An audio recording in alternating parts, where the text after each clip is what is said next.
This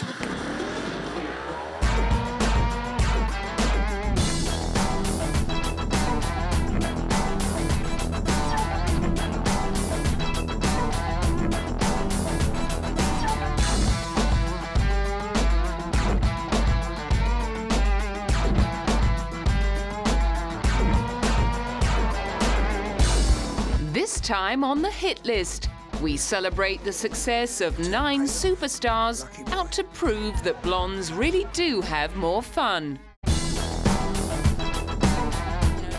As of April 2005, thanks to his top-selling debut album She's No You, teen idol Jesse McCartney can lay claim to being a platinum blonde. I love it. I've always dreamed of having a, platinum record, and I just recently was able to put it over my bed behind, in my bedroom. So it's been an unbelievable ride so far. Then just 18 years old, the pin-up popstar from New York was being compared to an eclectic bunch of older artists, from Michael Jackson and Usher to Hall & Oates and Craig David. No doubt seeing She's No You lingering in the Billboard charts for more than 40 weeks must have been a huge relief for the former member of a boy band named Dream Street, who'd taken the brave step of going solo at 15. I was scared, nervous, excited, although, I put 3 years literally into this record and just so much time. It took forever. And I don't know what would have happened if it didn't do well. I would have crawled in a hole somewhere. If his solo effort had bombed, however, Jesse would have had another career to fall back on. Having made his Broadway debut at the age of 10, he built up a useful CV of acting credits in shows like All My Children and Summerland. Now, with a hit solo album in the bag, he was looking for new challenges.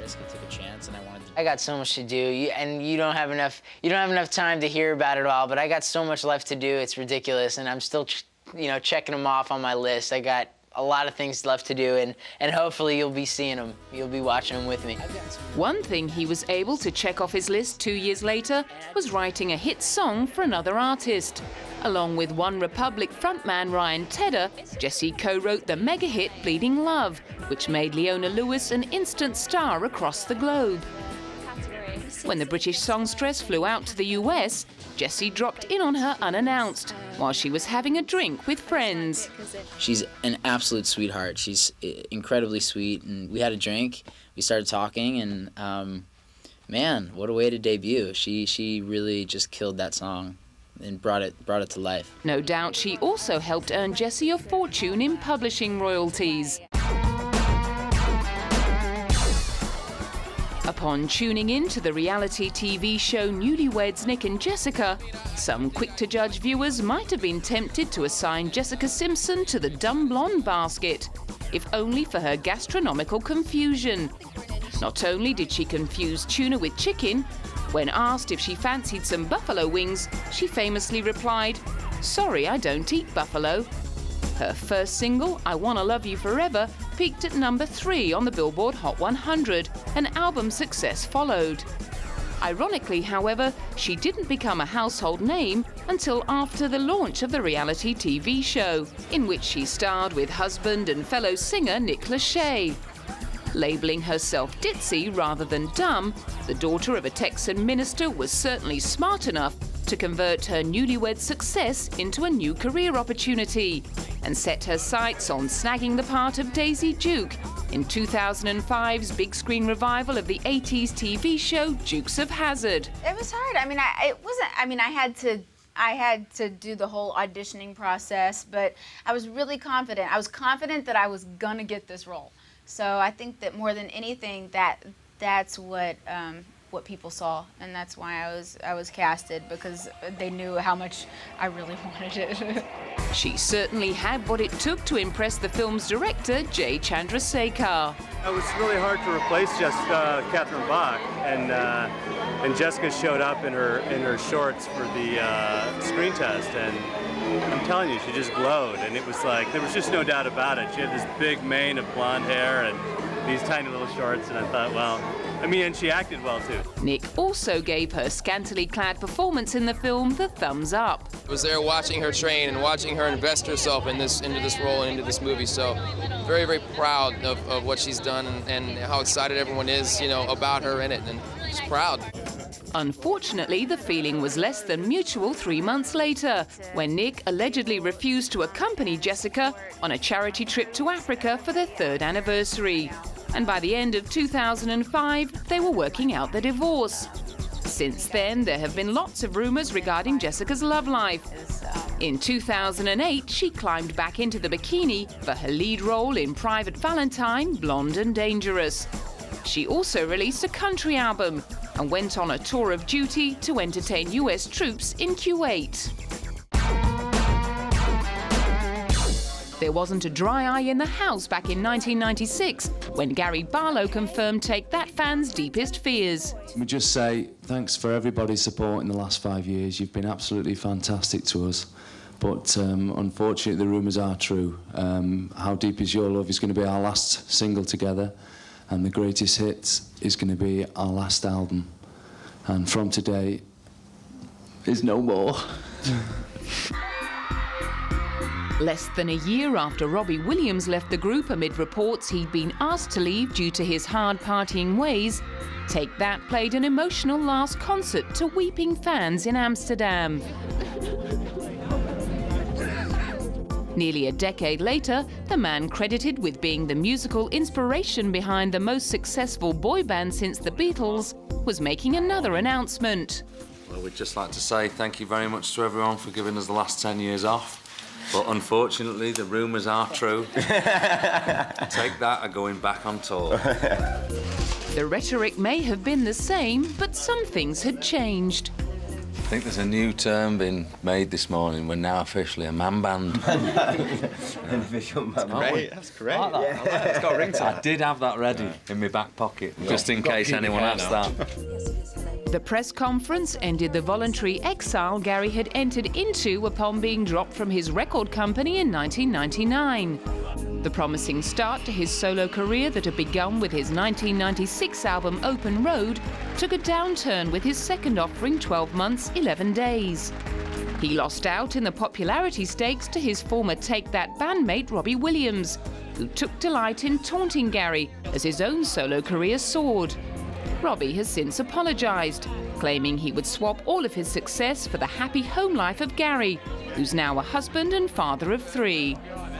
Whether or not being on one of the London trains targeted by bombers in the 2005 attacks influenced Gary's decision to reunite with Jason Orange, Howard Donald and Mark Owens, there was no looking back. Their single Patience won Single of the Year at the 2007 Brit Awards, while Robbie Williams was reportedly undergoing a stint in rehab in the US.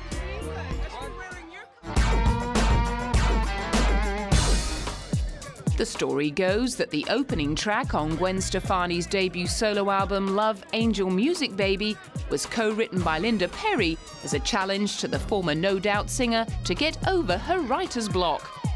What You Waiting For went on to earn Gwen a Grammy nomination for Best Female Pop Vocal Performance in 2005.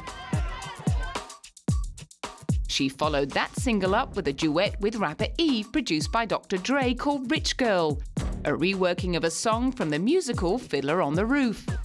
Then came the hugely successful Hollaback Girl, which came as a response to Courtney Love's jibe in an interview with Teen magazine, in which she referred to Gwen as a cheerleader.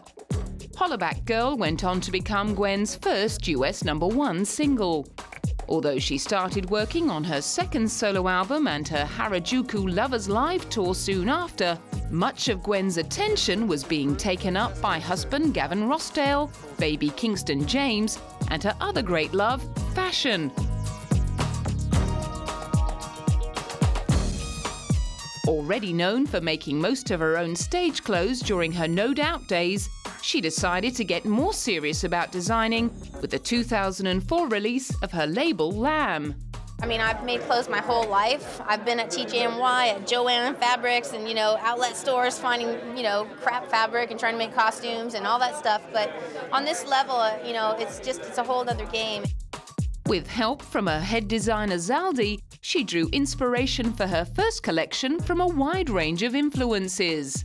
It's always going to be a little bit of the Orange County, Anaheim Chola girl, a little bit of the Rasta girl, and then a little bit of that whole, I don't know, Sound of Music kind of English girl. And I think that we had this big theme that was like Great Gatsby, you know, kind of 1920s drop waist. And I just think that it's so sexy when you have all this covered up and then you turn around and there's just nothing there.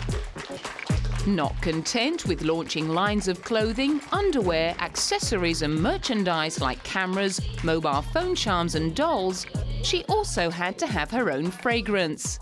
It's really important for me to be able to do creatively whatever I want and not have anybody tell me what to do or have any boundaries or laws or rules or, you know. So I just went with them because they said, here, do what you want to do. And I'm like, okay, here we go. Having sold more than 20 million records worldwide, it seems strange that the little lady with the big voice hasn't struck it big in her home country. Despite being a household name in Europe, Latin America, Asia and Australia, Anastacia has only had limited success in the US. I don't need to have America, and America still is a territory for me. I still sell records, I still get on TV shows, I still do. I'm known as, you know, Anastacia, the great singer from Europe. The 5'3" belter from Chicago got her first break as a runner-up on the MTV show The Cut in 1999. Her debut album, Not That Kind, made it into the top 10 in 8 countries, and its lead single, I'm Outta Love, was a smash in Australia and Europe. By 2002, her meteoric rise to fame was capped with an invitation to join Celine Dion, Shakira, Cher and Mary J. Blige for VH1's Divas Live, and her selection to sing the theme to the 2002 World Cup, Boom. The year after, however, just as she was working on her third album, she received some devastating news. I was definitely not prepared for this either, and more depressed that it came along because I was like, oh man, I so don't need this right now. Having suffered a multitude of health problems since childhood, she was now faced with being diagnosed with breast cancer. Instead of, I'm dying, you know, or why me or anything, I was like, oh, this is not fitting in with my itinerary, you know, was more of how my head, I was like, God, how do I fit breast cancer in with writing an album? God, what can I do? You know, I looked at it so differently than most people. I just kept on knowing that I wasn't going anywhere, but knowing that I had to go at it slowly. That policy worked, and she was given the all clear in time for the release of her third album, Anastacia, which introduced the world to what she described as Sprock, her own blend of soul, pop and rock. Her new lease on life also brought her career full circle, as she prepared to host a British version of the TV show that brought her to fame 7 years earlier. For Anastacia, The Cut was a much-needed antidote to the rash of manufactured popsters churned out on reality TV. Not put together by a bunch of panels of people trying to find a band, trying to find the music that they need to put in that band. It is about real bands that have been put together before we found them, that write their own material. He made a name for himself by wearing leopard print drain pipes and belting out raunchy pop tunes. But it seems Scottish rocker Rod Stewart is finally mellowing out. Beginning in the year 2001, his American Songbook 4 album series, focusing on pop standards from the 1930s and 40s, delivered the kind of chart-topping success he hadn't seen in 30 years. No one was more shocked than Rod. I'm always surprised, always surprised. Yeah, it was, because that was, you know, that was one hell of a risk that we took there. You know, just a dyed-in-the-wool rock singer, you know, deciding to do classics, crooning songs, but it paid off. Lucky boy. Legendary producer Clive Davis then persuaded him to return to his rock roots. It proved to be a winning combination. Still the same great rock classics of our time went straight to the top of the Billboard charts in its first week of release, and Rod couldn't resist the urge to gloat. I look at all the albums of people around my age, like Elton and, you know, the Stones and Paul McCartney and a lot of others, they haven't even cracked the top 10, you know, so I'm over the moon about it.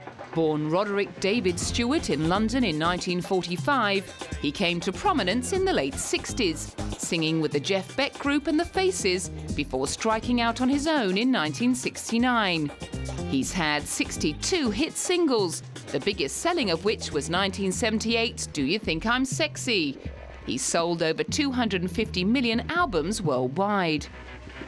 In 2003, he was hitting the red carpet at the premiere of a musical based on his songs. Tonight's the Night, written by Ben Elton, showcased songs like Hot Legs, which was also a hit for Rod in 1978. Along with his well-earned reputation as a hellraiser, Rod the Mod is also known for his penchant for leggy blondes.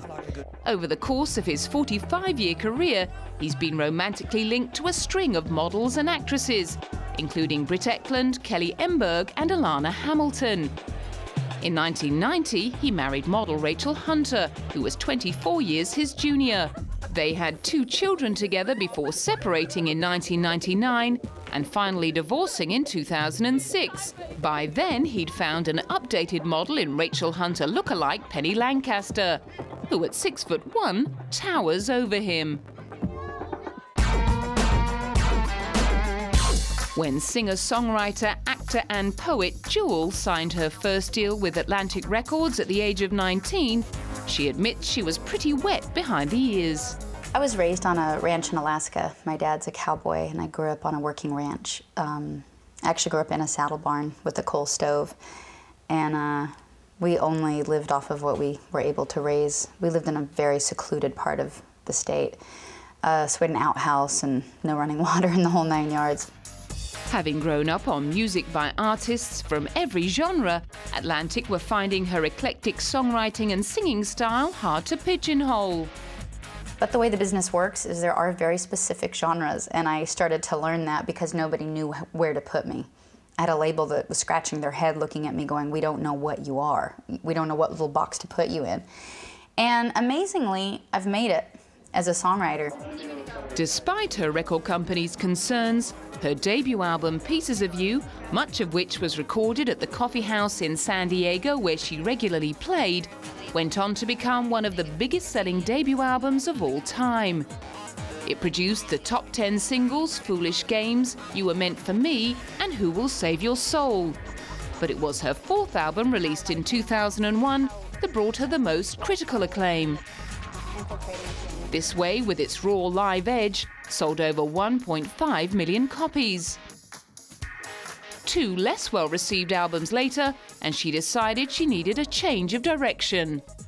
It was frustrating, and I really, as I saw the pop field narrow, and as I've been watching what's been happening in country radio, it took me a long time to fulfill my contract with Atlantic, and I did, and I didn't renegotiate because I knew I was going to make a full-fledged country effort.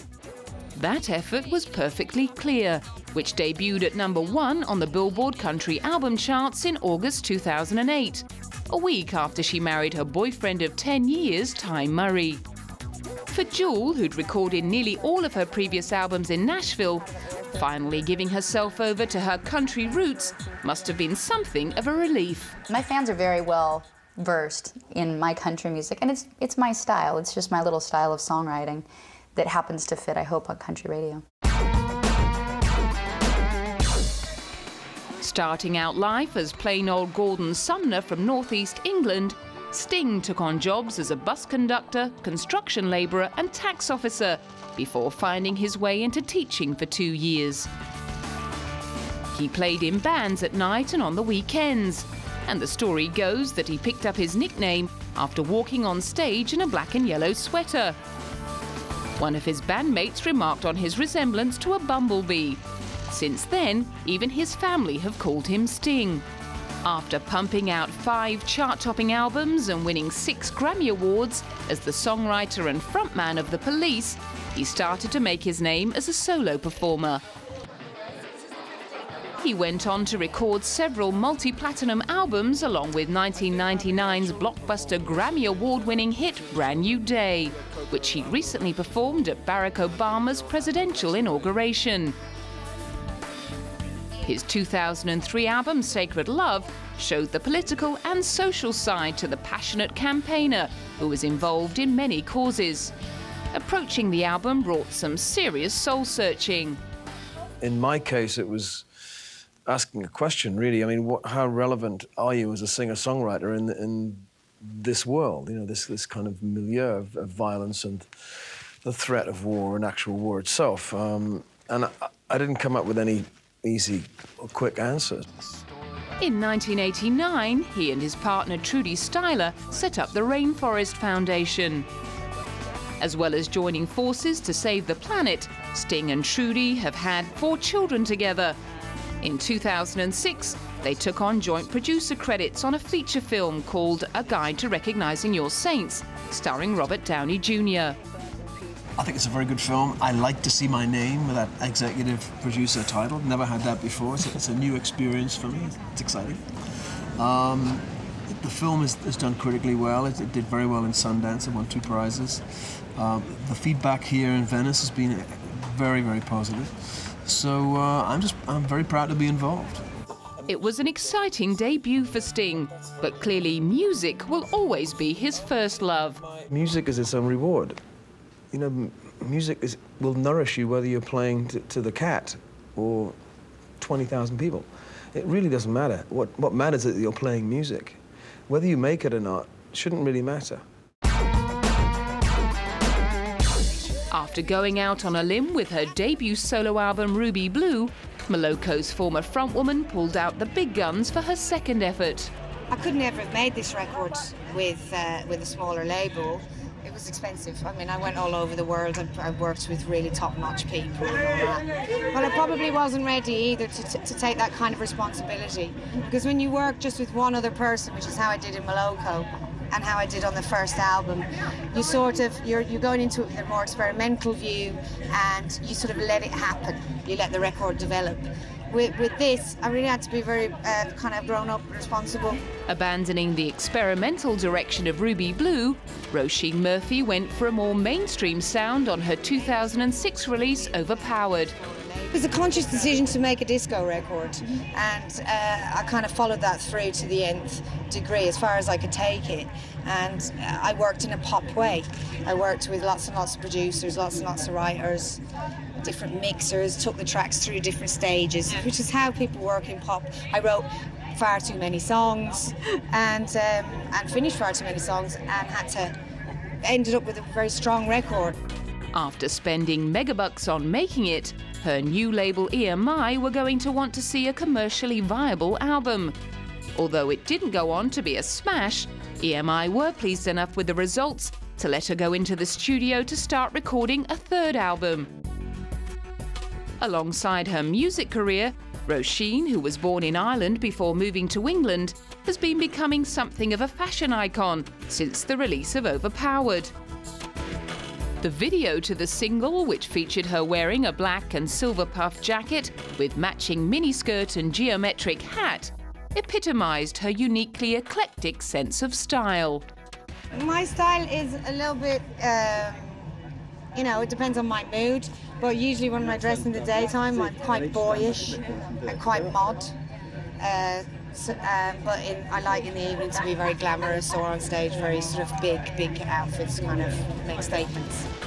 Over the past few years, Roisin's visit to red carpet events have been drawing so much attention that top designers like Matthew Williamson have been queuing up to make her their muse. For Roisin, it's simply about wearing clothes that reflect the real her. I love to play with clothes and just sort of, I'm trying to amplify something that's true with clothes rather than sort of mask anything or create any kind of lie.